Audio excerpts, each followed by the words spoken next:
Okay, I left the side dish off the meat and potato message that I just put up that talked about courageous cowards. Jesus brought in 2 more examples, so I gotta tag them on to the end here. So a little part 2. Watch the other video I put up, courageous cowards, and then come and join this one. But 1, feelings and emotions. Okay, if I turned all the lights out in the room and asked you to get out of a house, I turned all the lights off and asked you to get out of the house, you're going to be feeling your way out of that house. You're not going to be using your emotions to get out of that house. You're going to be feeling your way out of that house. And life is like that. Our lives do not come, stocked with night lights and lamp lights in every single room, and safety nets. Our lives don't come like that. They're netless and lightless, and that light's lit up from the inside out. From the inside out. You illuminate your path for yourself like a little hermit in a lantern. Don't run away. Not everything's pagan. Stay here. We're growing together, aren't we? So, Jesus is saying, hey, you got to feel your way. You have to feel your way.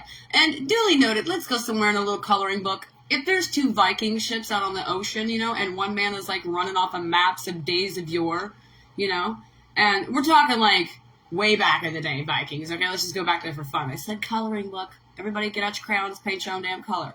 Let's exercise the pineal gland.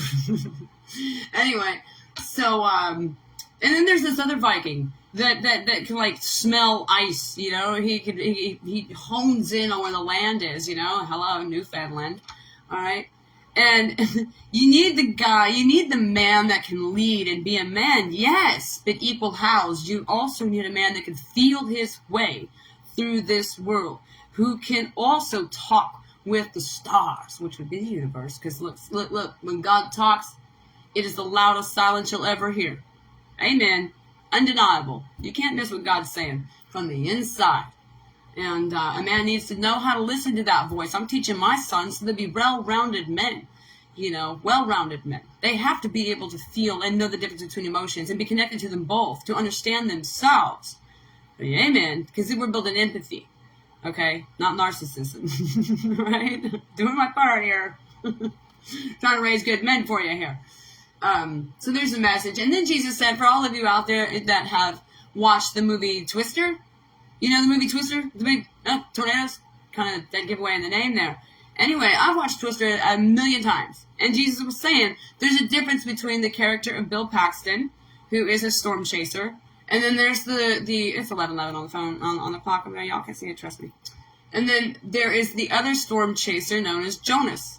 And Jonas went off and got corporate sponsors and drives around in all the black SUVs and got the high-tech equipment and the computers. But they even say in the movie that Jonas he's got no heart in it. He's got no gut in it. He's got no feelings. He's got no intuition. Got no. I'm going to say that on the porch because it's the porch.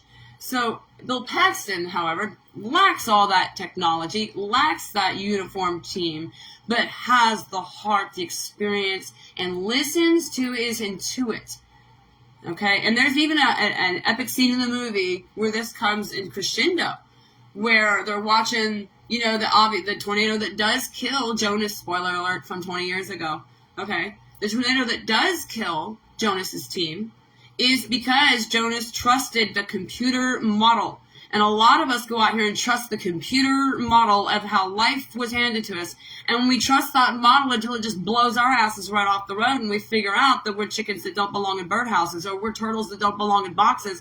Oh my God, we're all circle and fluid. And, we're all made beautiful, right? And we all have our divine job to do. Don't shut that down.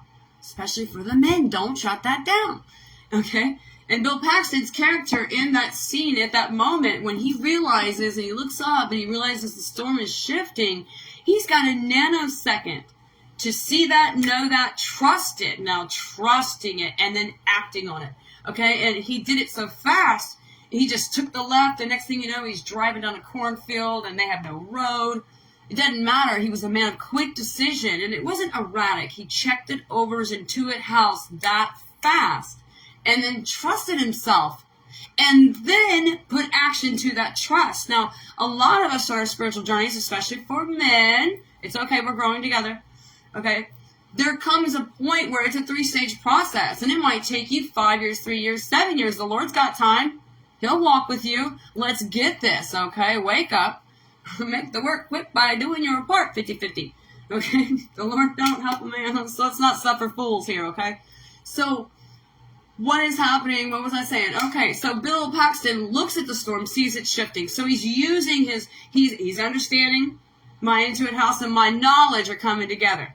My knowledge of experience. I've watched tornadoes. I studied them. I've got knowledge of the brain. I need all my parts to make informed decisions and cliff notes in my life, to move in the Lord and move forward in my life. Yeah, not just the brain. You can't leave the heart out. And don't just walk around with your heart out either and not be thinking logically. God's going to ask you to get these three in balance. And the only religion we should truly be following, mark my words, is just a religion of balance. Life is about balance. It's key to life is balance, okay? Earth teaches us that. The seasons teach us that. Balance. Okay. All right, so let's get back to the message. So not only is he using his mindful knowledge, he also understands that he's got to trust his intuition. His intuition is screaming at him that this storm is going to change. Okay, so he puts together the logic of it, and it resonates, aligns, therefore matches, how he feels in his gut, how he feels in his intuit. That matches, alignment. And then he trusts it. Now, a lot of us get hung up on the trust it. A lot of us will see things, know things, feel things, and we don't trust it. And then, okay, we have to walk after walk, year after year. I hope you're taking a spiritual path, because on that spiritual path, God is going to be stretching these muscles until you trust yourself. When people come around and validate you, it's moments of trusting yourself. Trust how the universe is talking to you. God's talking to you through billboards and in the neighbor's mouth. There's validation points all around you for you to anchor in your trust. So, Bill Paxton, back to the movie, in this point, he uses logical mind, and it's in alignment with how his gut is feeling, okay? All right, he's not running away based off trauma, and shit. They're in alignment, okay? And then he trusted. That's a third step. That's a real thing. A lot of you might skip over that, and you can barely see it, but it's the biggest part we do, is to trust ourselves, and make that crazy-ass decision. Take the left off the road. You know what I'm saying? Follow yourself, not other people, all right? So, and then once he gets to the trust line, he says yes to that. This is all happening in like 3 seconds, right, in the movie? And then the biggest and final piece is the courage to put action to that trust that you have from all places. So then he yanks the wheel and turns left, and it takes him into an unknown path, an unmarked path. Hello, is life not asking you to do the same? To jerk the car, all of a sudden you're off the road and you're plowing through cornfield, not even know where you're going to end up. But I tell you what, you didn't end up dead, because that was Jonas's character who didn't take the left, who didn't have an intuitive house to even begin with. God couldn't even talk to Jonas, because Jonas don't even have it turned on.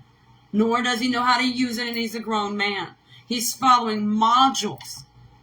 That's not going to get us nowhere in life but backwards. Okay? You're going to have to learn to grow these organic parts. Trees and plants do it around you all the damn time. Don't be afraid of the process. Okay? Mwah! Happy day.